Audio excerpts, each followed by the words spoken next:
At this time, I'd like to call upon Joel Newman. Again, Joel is the newly elected chair of the chamber, and he is going to introduce Shai Robkin, our keynote speaker.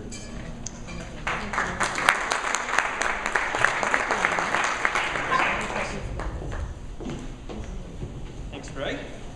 So, first I want to comment. I really love these ribbons, and then I've got some pins as well. I feel kind of like a colonel in the military, or maybe a server at Applebee's, one of those two. So, we knew when we started the search for a new CEO for the chamber that it was going to be an incredible struggle to find someone who could credibly come after Tom Glacier. I think some of you may have heard me say one of my favorite sayings, that in life, you always want to follow Wally Pipp instead of Lou Gehrig. Everybody know who Wally Pipp was?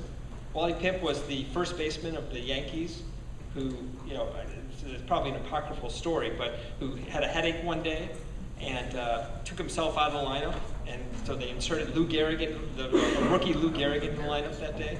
And of course, Lou Gehrig went on to play another 2,000 straight games, and Wally Pipp never played another inning for the Yankees. So you want to, you don't want to follow the legend of Lou Gehrig. You want to follow Wally Pipp. Just one other aside, I was always curious about, well, kind of who is Wally Pipp? So I went on the internet, and I went on Wikipedia, source of all knowledge, to find out, really who was Wally Pipp. Well, if you look at the entry in Wikipedia for Wally Pipp, it tells you that Wally Pipp's real name was Velvel Pippin, and that it was his brother Moishe who talked him into changing his name to Wally Pipp, which just goes to show that you cannot believe everything that you read on Wikipedia, because that is completely false. No, so we were determined to try to come up with someone who could credibly replace Tom, and we came up with a list of things that we'd want from a new CEO. Business savvy, a relationship builder, entrepreneurial, visionary. We actually had a list that we put together with our outside consultants of what we were looking for. Passion for Israel, connected to the Southeast region and to Israel. We didn't have any illusions that we'd find someone who met all of those attributes, but we were lucky, or we were blessed, or maybe both, because what we found was a person who has built companies from scratch, first in Israel, where he opened the first combination bookstore coffee shop, and then in the United States, where he took a small library supply company and made it into a cutting-edge library technology company.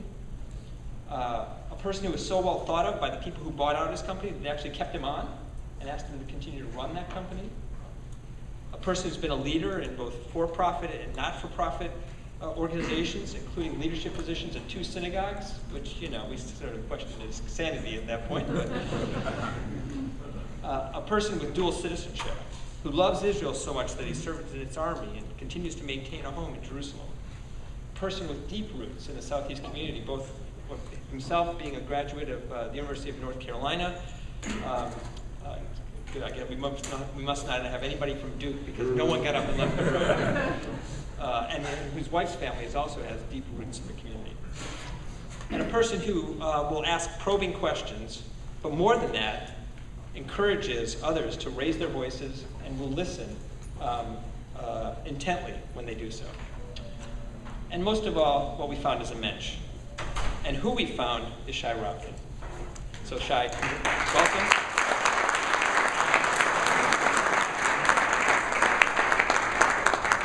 I look forward to your first official comments as our new president. Thank you, Joel. The first comment I want to make, hopefully we're not getting too much reverb here, is this chair is not here for me to do a replay of the Republican convention. But I do need to drink from time to time.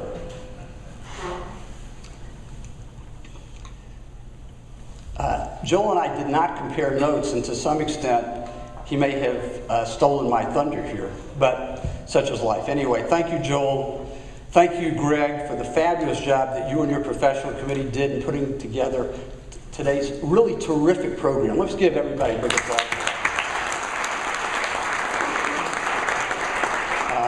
And I've been going around telling people, I can tell everybody how great this program was because I had nothing to do with it. And so let me thank all of our presenters. Thanks to all of our talented and hardworking staff here at the Chamber, to Barry, to Guy, to Shelley, and also to Tom for the work that they did. And I also want to make sure that I take this opportunity to thank all of our sponsors because they really make it happen. And thank you to the Atlanta Jewish Federation of Greater Atlanta for being our host here this morning. Since I am going to speak to you in English today, it's been commented a number of times that I do speak Hebrew and a little bit of Arabic that I learned in the Army. In the interest of giving Hebrew equal time, I'm going to take off my tie.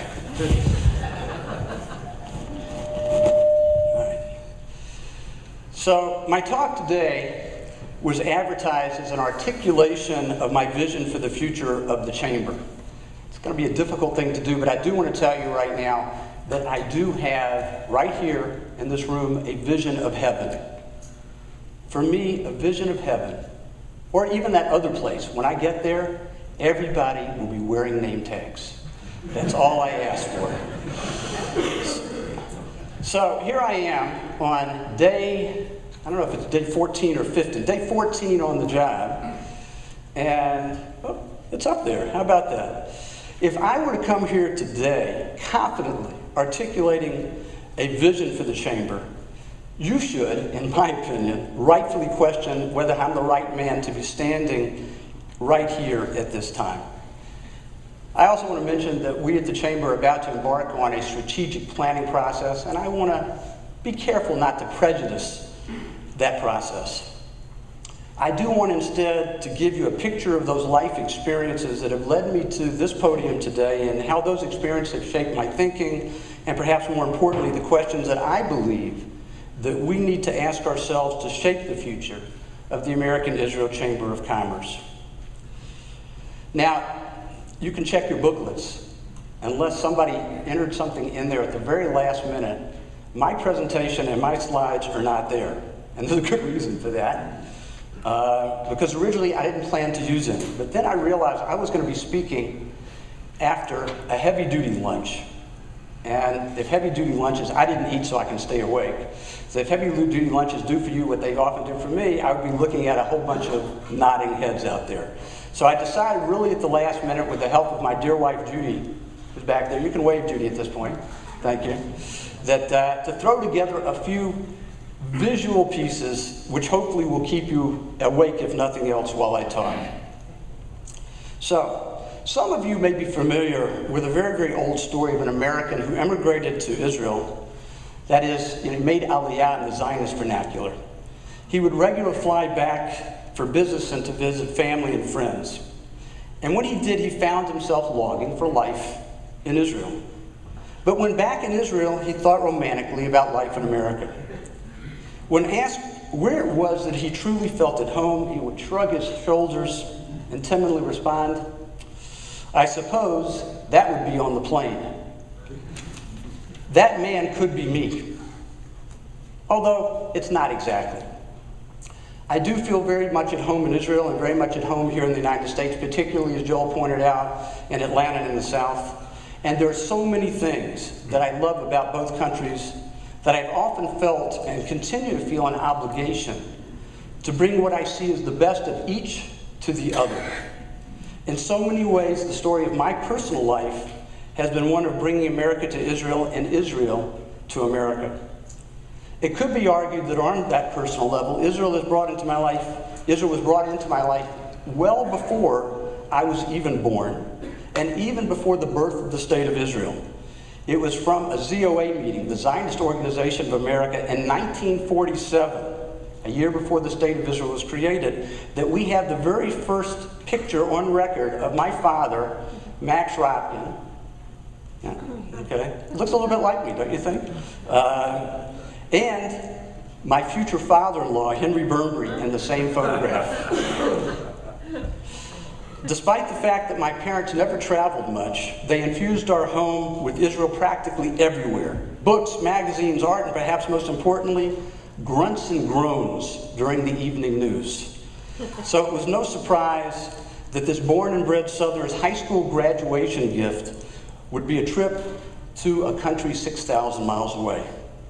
All right, fast forward to 1976. After the aforementioned foreshadowing father's picture was taken, when Henry's oldest daughter, Judy, married Max Robkin's younger son, that'd be me. While Judy and I had known each other for almost forever, Judy's parents, I want to let you know for the interest of full disclosure, they were at my bris. They looked at me and said, "That's the guy for our daughter." And we were in the same class at the Hebrew Academy. But all that had a third party not brought us together, that third party being a matchmaker, it's highly unlikely that we would have ever tied the knot. It's therefore only fair that I now have the opportunity to play economic matchmaker on behalf of my romantic matchmaker. At any rate, our marriage was a three-way package deal. And just 1 month after I smashed the glass, we made Aliyah to Israel. I left for Israel, bringing with me a dream which was, in my own mind at least, as powerful as that of Theodor Herzl, the father of the modern Zionist movement, who most famously said, "Im tirtzu ein zo agada," if you will it, it is no dream. Obviously, Herzl had this dream of this new Jewish state. My dream was to make summer camp a year-round experience. And those of you who've been to Jewish summer camps may know what I mean. Israel, at least in my own mind, was chock full of year-round summer camps. Israelis call them kibbutzim. An American summer camp would obviously to have two major ingredients. And Joel, I didn't read your notes, but it's so appropriate what you said. Those two ingredients, a baseball field and baseball players. So established by Americans just a few years before Judy and I arrived, Kibbutz Gezer, right, was our home for the first year in Israel, and it became the home of Israel's own Field of Dreams. That, by the way, is a shot of the official Gezer t-shirt.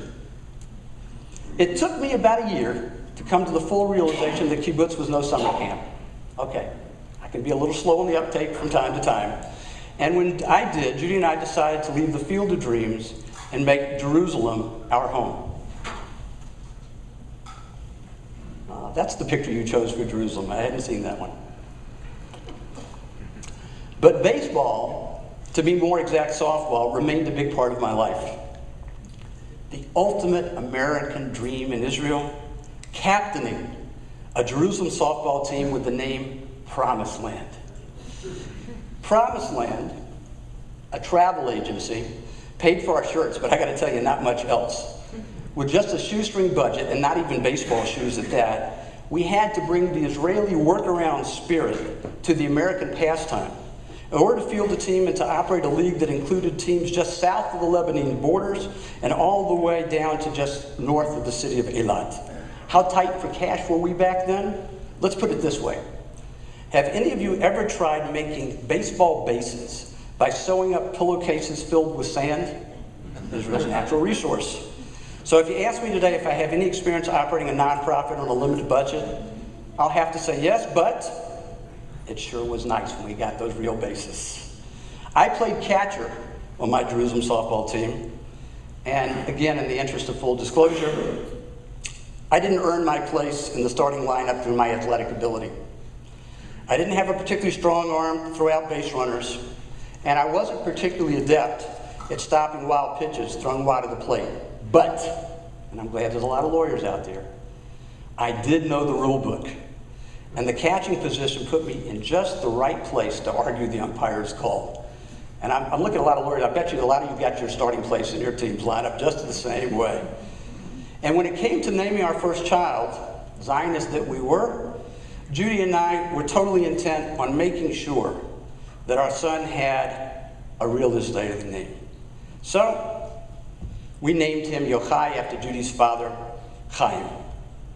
But the American pastime caught up with us as well, and even the catching part. So from the very first day of his bris, he was known and has always been known by his nickname, Yogi. Today, you know which one is which, I think. Today is the spiritual leader of a congregation in Dallas, Texas. He is known, and this is true, as Rabbi Yogi. All the other rabbis are Shapiro and Epstein, but he's Rabbi Yogi. But let's get back to the important part of the morning, or the afternoon now, the significance of baseball in my life. It's true that I only had an average arm compared to those who really could play the game, but when it came to throwing hand grenades in the Army, none of those so-called soccer players in my basic training unit could hold a candle to me. My Georgia roots also played a role in my Israeli Army experience. I quickly discovered that my basic training unit included a large contingent of Georgians. True. Of course, I'm not talking about these Georgians. I'm talking about Georgians that had been part of the former Soviet Union. Now, recognizing that it would be in my best interest to befriend these, no offense taken anybody, hard drinking, loud talking, and rough fighting fellow soldiers, I informed them that I, like them, was a Georgian. Right? And so they started to call me what you'd call every Georgian.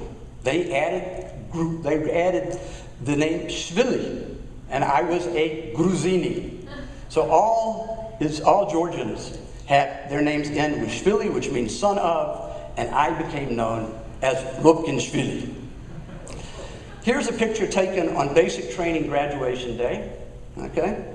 The picture photographed by my born in America wife, Judy, shows me holding above my head my American Army wife. That's what they call it in the Army. Your wife, that thing that's being held above my head. The M16 rifle was not my only American part in the Army. Here you can see my American-made 155 millimeter howitzer artillery piece. Now, people love to talk about the lessons they learned during their military service. For me, more than anything else, it was power napping. A skill that has continued to serve me until this very day. And I will challenge any of you to a power napping contest. I can go from 60 to 0 in no time flat. Upon completion of my regular Army service, it was time for me to find non-farming employment in Jerusalem, and on the basis of my BA in economics from UNC Chapel Hill, I got a job in the foreign currency department of Banca Poalim. It was there that I felt the impact of what was a powerful and bothersome aspect of Israeli culture, at least back in the 1970s. It wasn't just the pervasiveness of cigarette smoking and the absence of orderly lines to get on a bus or anything else for that matter that bothered me. What annoyed me just as much was the harsh response, and I'm sure some of you here have had that same experience, that one would get, should you even dare to ask somebody to put out a cigarette or to wait their turn in line? That was back in the 70s. But being the civilized American that I was, I put a "please don't smoke" sign on my desk. That, at Banca Poalim at the time, turned out to be an act of subversion for which I was almost fired. This is true. I remember my regional manager telling me, "Shai, banks make people nervous." I know we have some bankers here. These are Israeli banks, not American banks. "They need to smoke here."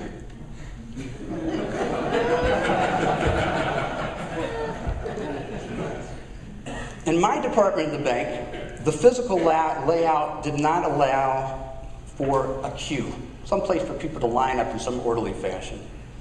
But judging by the number of arguments and even physical confrontations that I witnessed when patience grew short and tempers got hot, it was obvious to me that we needed to implement a number system, the kind that already existed in Israeli bakeries, even back then.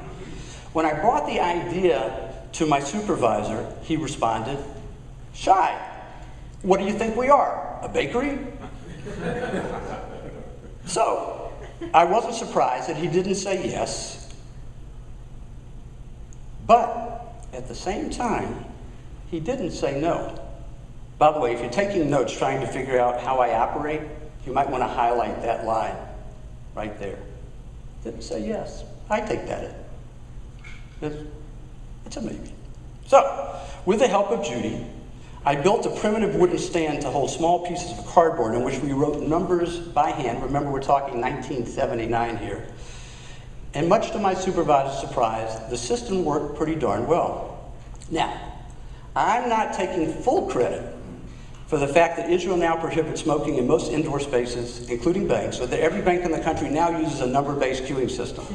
But I do think that I, together with some other crazy American immigrants, did their part to make Israel a more pleasant, if I say so myself, and civil place. Judy and I, mainly Judy, can take credit, as Joel mentioned, for introducing the very first bookstore coffee shop combination into Israel when, in 1981, we opened Sefer v'Sefel, which means book and cup or mug, in a well-hidden location in downtown Jerusalem.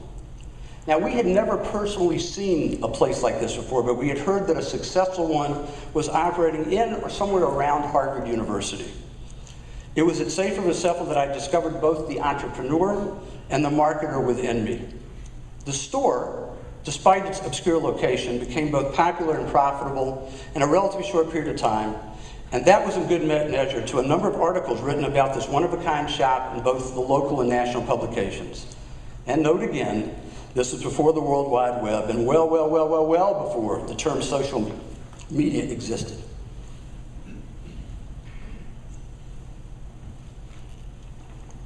The store was indeed unique, well, at least until the copycats opened up, as were a number of our sales and marketing campaigns. One of which was designed to take advantage of Israel's hyperinflation that plagued the country in the early 1980s. I was very interested that I think it was Elon who was talking, somebody else was talking about the low inflation rate of Israel. In the early 1980s, inflation was running at 400 and 500%, and some of you actually can remember that. Right? And most prices, if not all, loans, salaries, etc., they were linked either to the US dollar or to what they called the Madad, the index of inflation. As a primarily used bookstore where people came not just to buy but also to sell, we thought we were in a perfect position to print our own money. Yes, I'm a counterfeiter, right? Which could be linked to the Sefer v'Sefel index. The prices in our books were marked in codes, and on the wall we placed signs showing the Israel shekel equivalent. By the way, I'm talking the old shekel, not the new shekel. Inflation was so bad they had to get rid of it to try to take on the challenge of inflation. We raised prices, something we had to rather do frequently, by simply changing the signs. At the same time, when a customer came to sell us a book, we paid them in Sefer v'Sefel currency.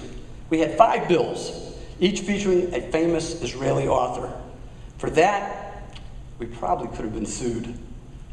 But, note this down, we were entrepreneurs, not lawyers. Our customers were delighted to take Sefer v'Sefel money and hold on to it, knowing that its value, unlike the shekel, would only increase with time. And I hope, and I pretty think that there are probably some folks out there who still have some of that value of currency somewhere stored away in a safety deposit box. So when in 1984 we decided to return to Atlanta to assist aging and ailing parents, we had no problem finding buyers for the store, and it had become a recognized part of the Jerusalem landscape. I'm proud that at least at that time, long before Israel became known as the startup nation, we were able to defy what had been a long-standing riddle. You know that riddle. How do you make a small fortune in Israel? Go there with a big one. Well, I wouldn't say that we came back to the States with a fortune, but we did have enough to establish ourselves back here in Atlanta and to buy a small library supplies company, Vernon, into which I was able to direct my entrepreneurial energies. Following where the market led me, in the late 1990s, I began to focus most of my efforts on Vernon's technology division, which later became ITG, the Integrated Technology Group. And as some of you may know, I stand before you today as a result of the sale of ITG in 2011 to One Equity Partners, a division of JP Chase. While we return to Atlanta physically, our hearts and much of who we are remains in Israel. One Israeli thing that I could take back with me to Atlanta was music. It was through listening to Israeli music that Israel, the country, and Hebrew, the language, became such an important part of me long before I decided to make Israel my home. In fact, as much as anything else, it was the singing at Camp Judea Right, there's some Camp Judea grads here, right? All right, there you go. It was seeing Camp Judea in Hendersonville, North Carolina, that eventually led me to kibbutz. There you go, that summer camp. It's probably no coincidence, and those who know me well know that I couldn't resist putting this next slide in, that my all-time favorite singer, in Israel or anywhere else for that matter, Achinoam Nini, known also as Noah, shares my feeling of being torn, as she describes it, between both sides of the sea. Noah, born to Yemenite Israelis, was born in New York, moved to Israel after high school, and became a singing sensation both there and throughout Europe. Back in the year 2006 and 2007, when I had the opportunity to host my own Sunday morning Jewish radio program, now none of you have probably ever heard it before because nobody else was listening either, I did my best to promote her career in America. I played her songs regularly, and I even used one as my show's theme song. And thanks to Israel, I've had quite a long, albeit irregular, semi-professional music career. 23 years ago, I founded an Atlanta band named Paz. Paz means gold in Hebrew. It's not just the name of a gas station. To perform contemporary Israeli music. And our goal was to sing Hebrew lyrics with incredibly bad American accents. And in that regard, I think we succeeded. Now, Paz doesn't perform very often these days, which is probably a good thing given, so I've discovered that the chamber job doesn't leave much time for outside interests. Nobody warned me. When I was interviewing for this job, I think the chamber's transition committee was well aware of that fact, because I don't recall anybody ever asking me, "So Shai, what do you do in your free time?" Had they asked, I would have told them that I love to ride my bike and play golf, and I'm looking to play right next to Caesarea Stone. You heard about them, the only golf course in Israel.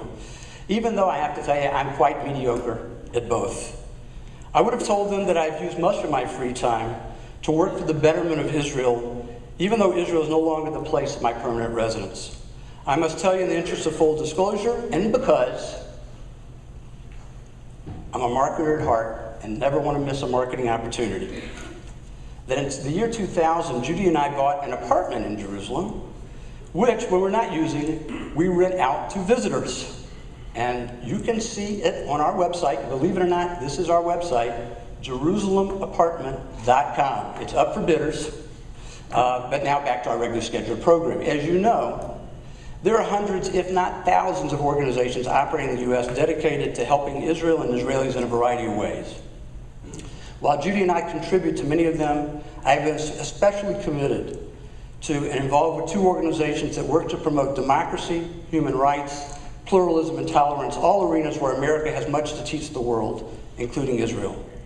The New Israel Fund, established by Americans 3 decades ago, is a leading organization supporting Israel as a Jewish and democratic state.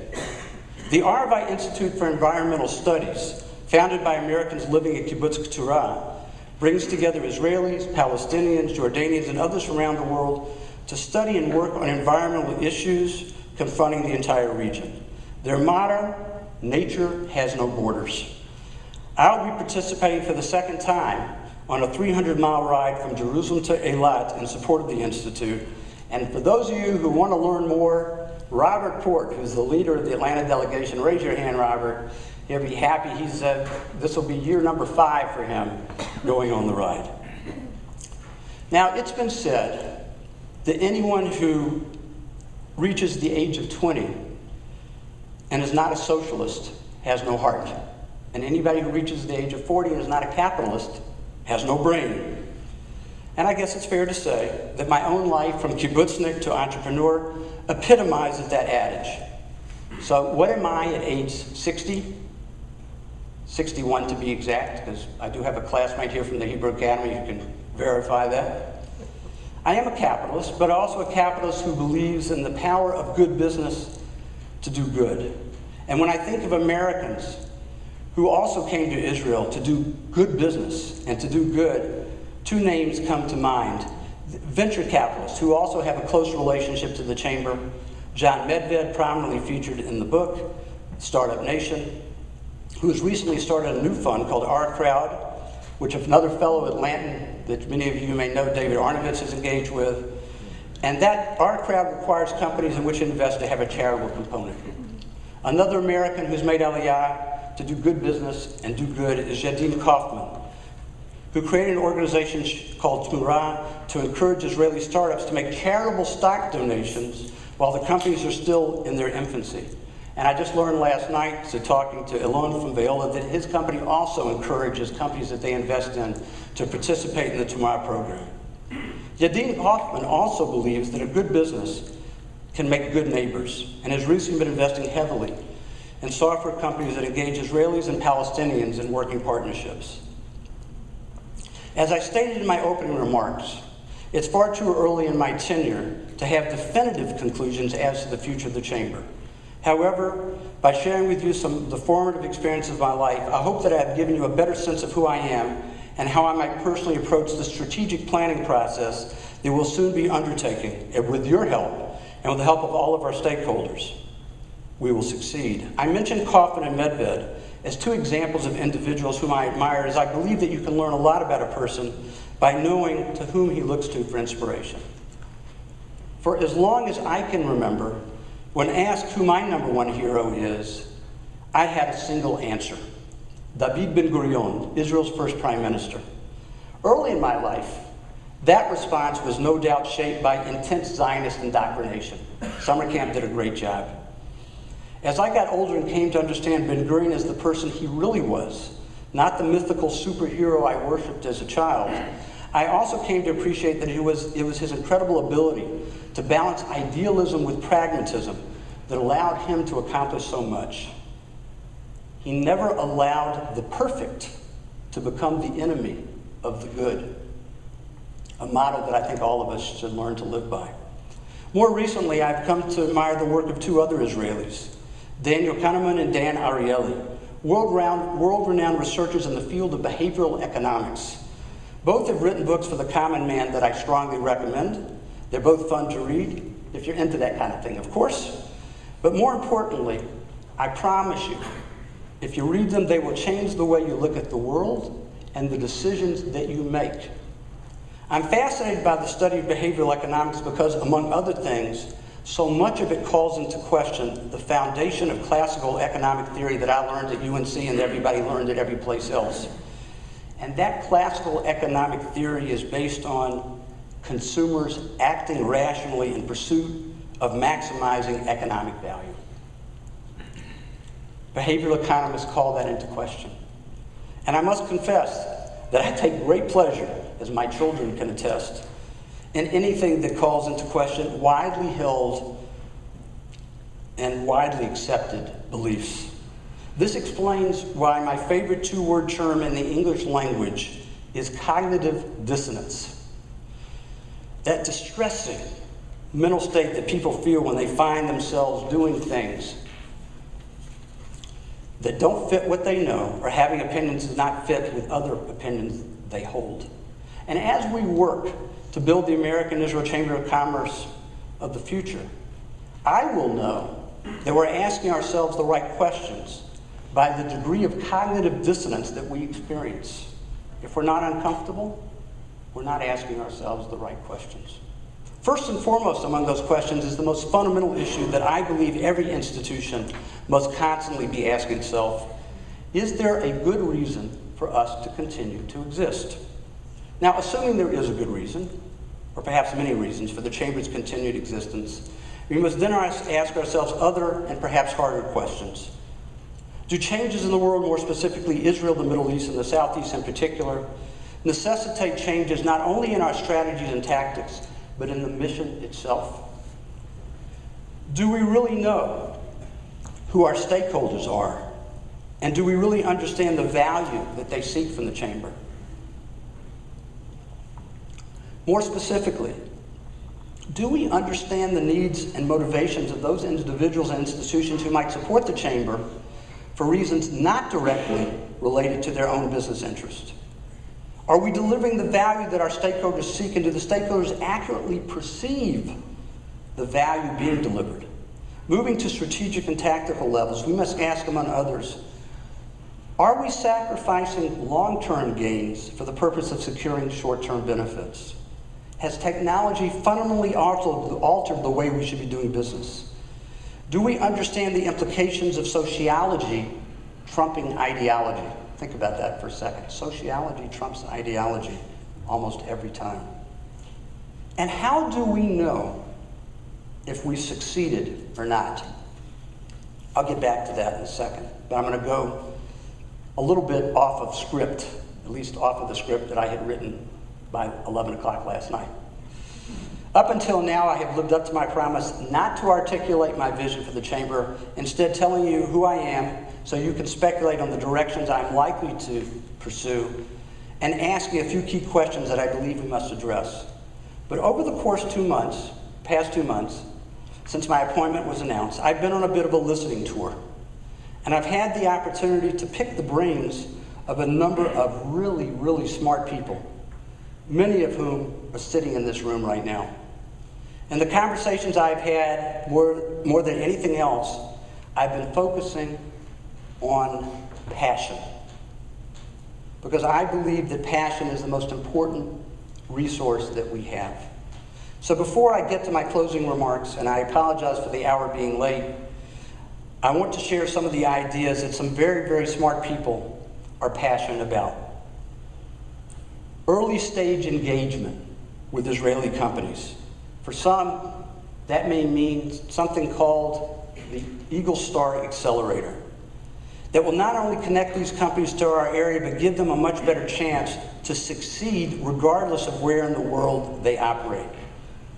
We're talking here about a source of activity that is much, much, much, much bigger than anything that I believe the Chamber has ever pursued before.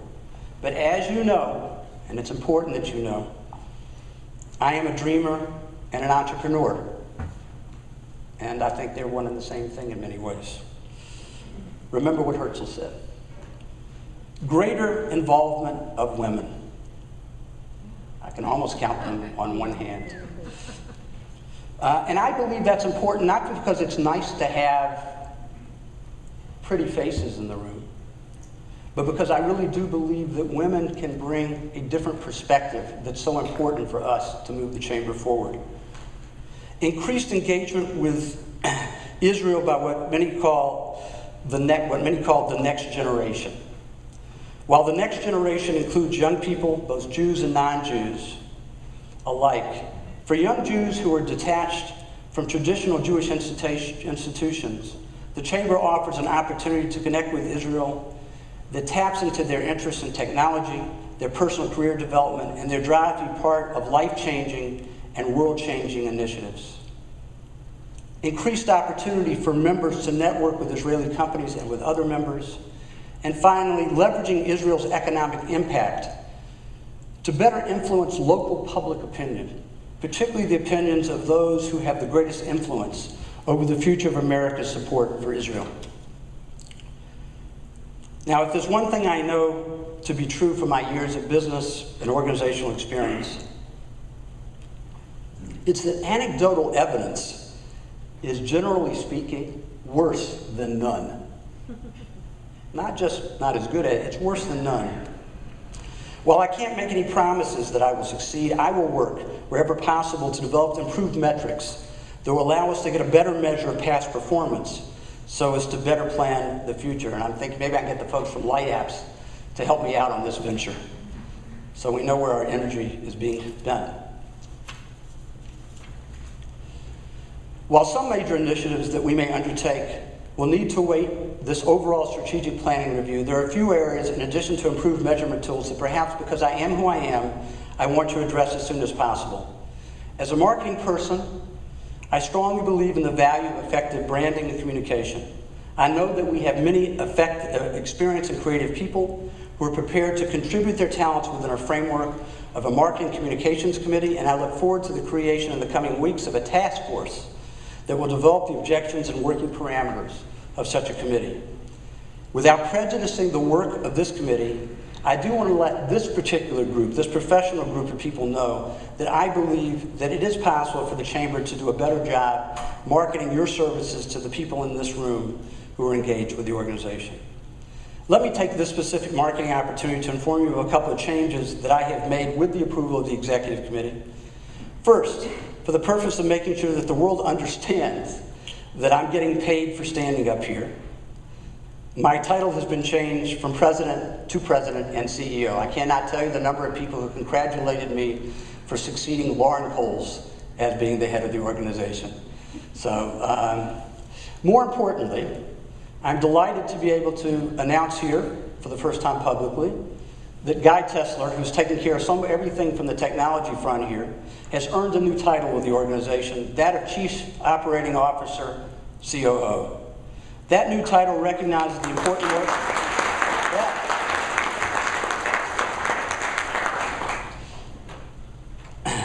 That new title recognizes the important work that Guy has already done in the area of business matchmaking, the core of the Chamber's operational objectives.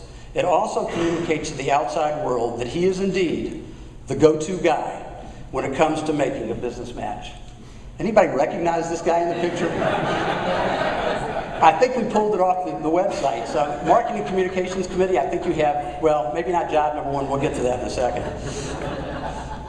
I also want to announce that on a basis of an exhaustive, truly exhaustive marketing study that I have personally conducted, I can say for certain that something has got to be done about our logo.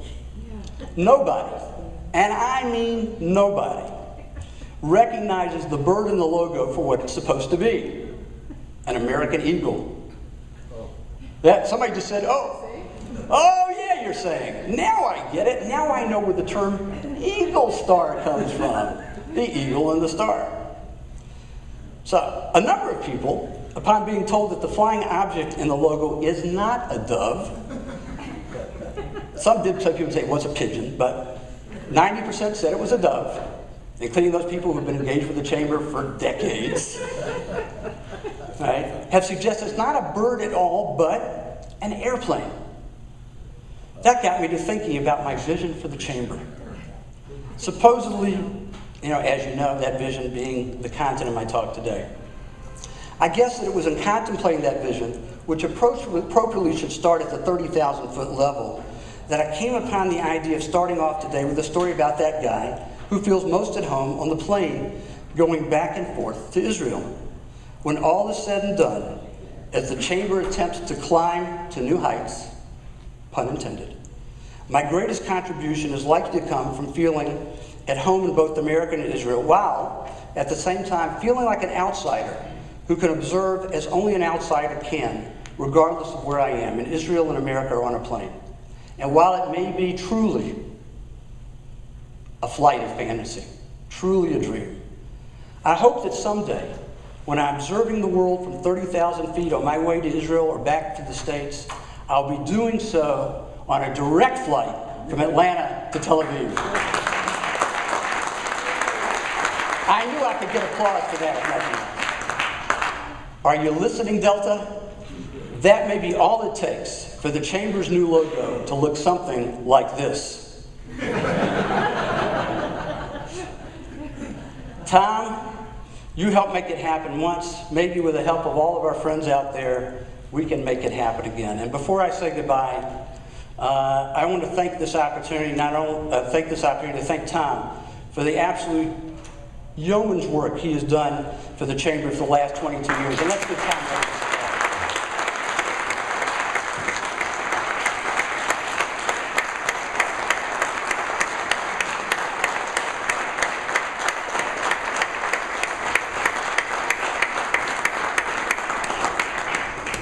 Judy was concerned about whether there would be a standing ovation in the speech. I said, I guarantee there will be. So, I also have to thank Tom for those who know Tom know how organized he is, for the incredible organizational work he's done to prepare me to step into his very large shoes. And I do have to note, since we've been talking baseball, I have to give football its fair play here. Is Renee Rosenheck still here? Oh, okay, so Renee was there. So Tom and I have been taking me around to visit with all sorts of folks that I need to know, including the good folks at the Georgia Department of Economic Development. And one gentleman there looked at me and he said, with a Greek accent, by the way, which made it particularly ironic, he said to me, he said, Shai, you must feel like that guy who had to come in and take Bear Bryant's place. So from now on, Tom is the bear.